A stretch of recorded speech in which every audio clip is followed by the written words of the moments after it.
this video, we'll be looking at a LeetCode problem called container with most water.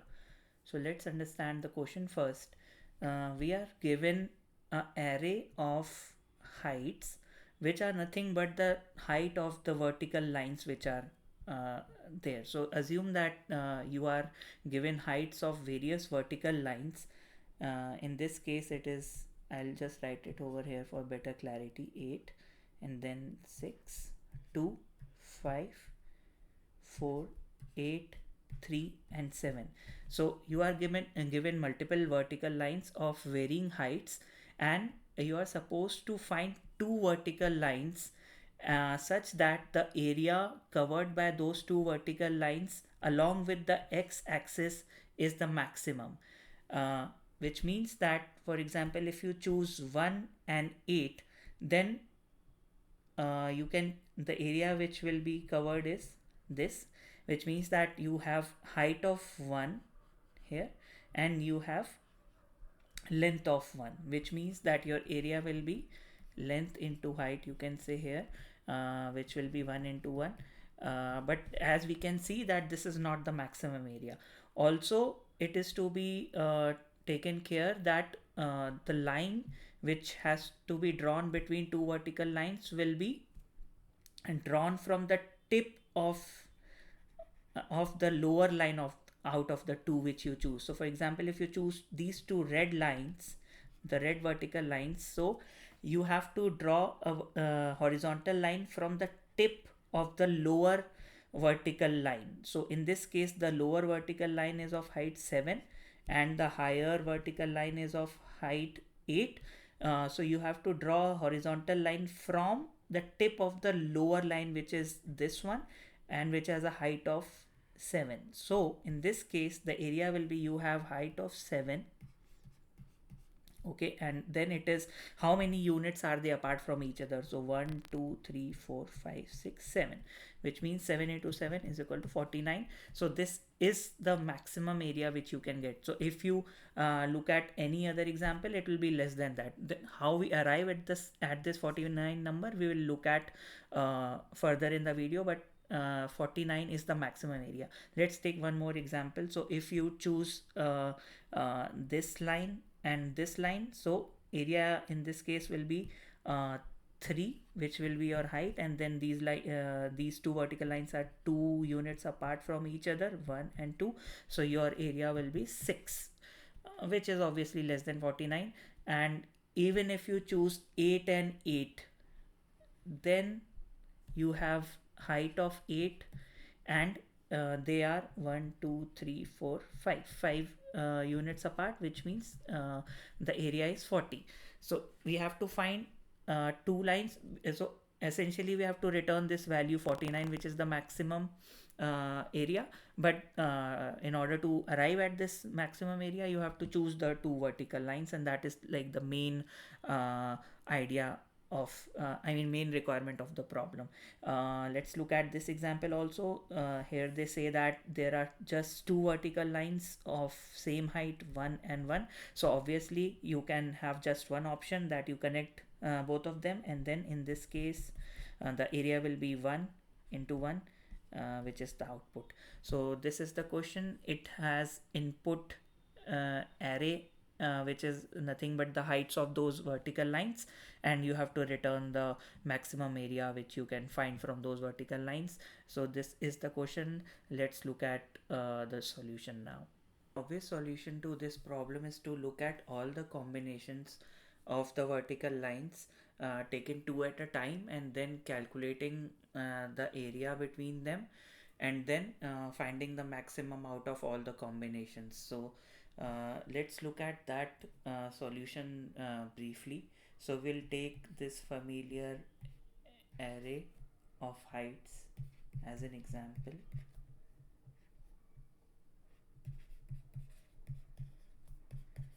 So these are the heights.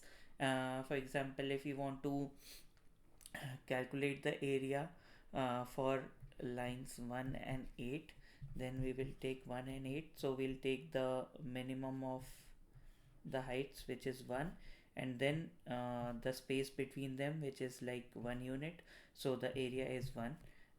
Then other combination would be 1 6, and then again in this case the height will be 1 and the space will be 2, and the area will be 2. If I take 8 and if I take this 7, then 8 and 7, then the height will be 7 because it is the minimum of these two, and the distance between them is 1 2 3 4 5 6 7 7 units, which is 49. So you can calculate all the areas of all the combinations in this way, and then you can find the maximum, which will be 49, as we have seen in the example.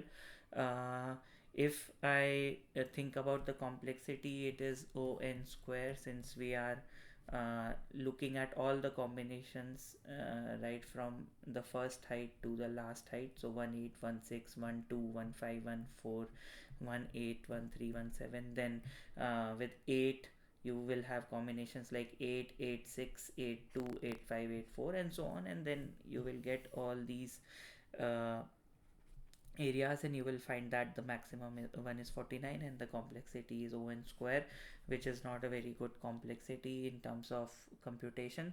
So now next let us look at the possibility of finding a solution which is better than this particular O n square. In this other solution which we are going to look at now, we will not be testing all the combinations, and this will help us to do it in a better time than O n square. Now to in order to achieve this, we will use two pointers. So maybe we can call this as a two pointers approach, but again the name is not that important, as is the fact that like where how we are going to use those two pointers. So let me name those two pointers as the first pointer and second pointer. So we are going to place or let the first pointer point at the first location in the array, and we are going to let the second pointer point to the last element or the last height in the array.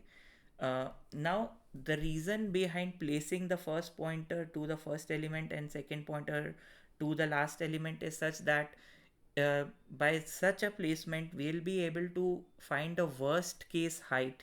By worst case I mean a height, not a height but a area which is like the maximum area which is possible, which is at least possible through this setup of array which we have got.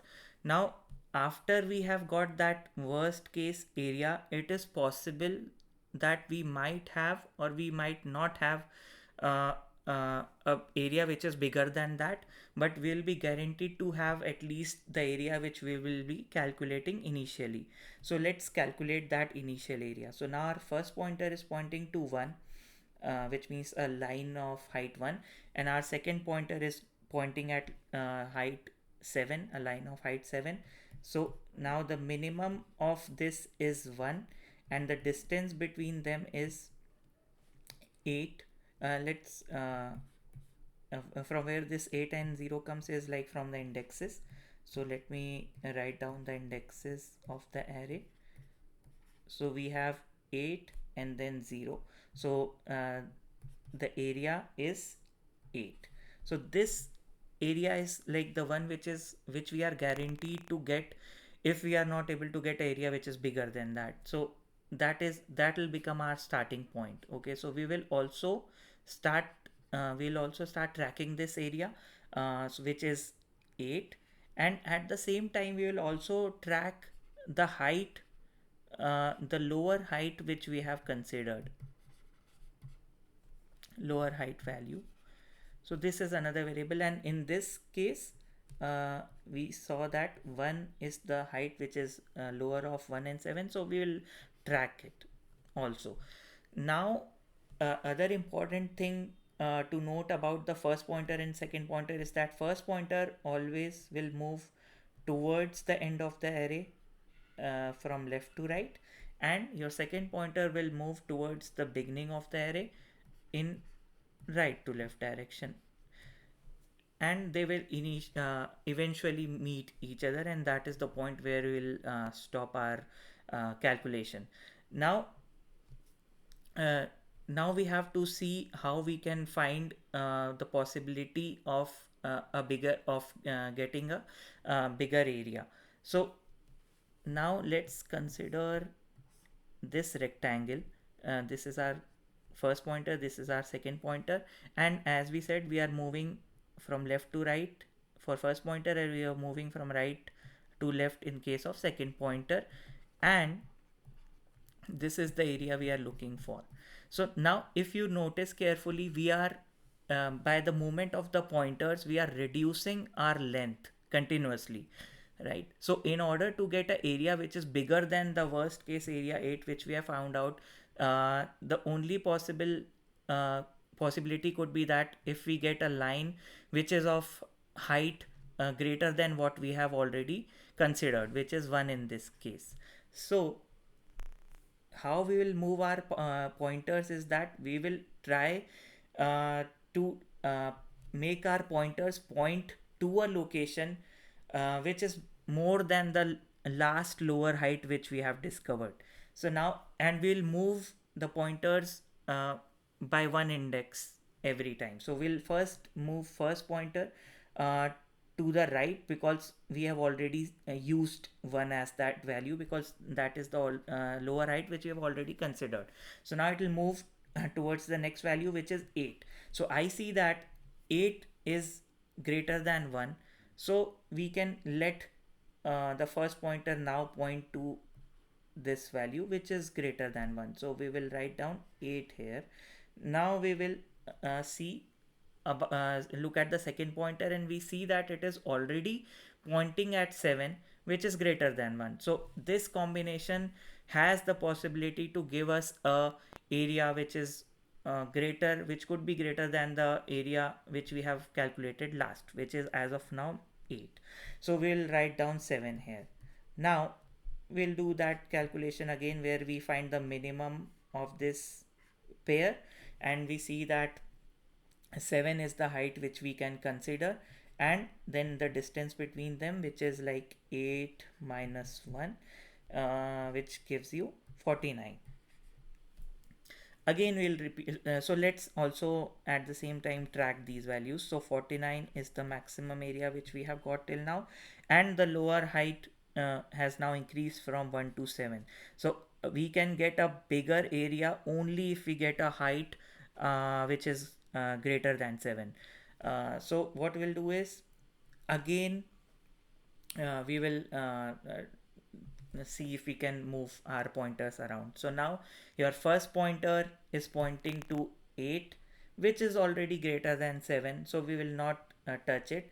Now we will shift our focus to the to the second pointer, and we will try to move it one index to the left, and now it will point to 3, but 3 is not greater than 7, so we will still move it one position to the left, and at this point second pointer starts pointing to 8, which is greater than 7, and then again there is a possibility that we get a area which is bigger than the area which we have calculated. So in this case we'll repeat the process. We will write down the height pointed by the first pointer, then the height pointed by second pointer.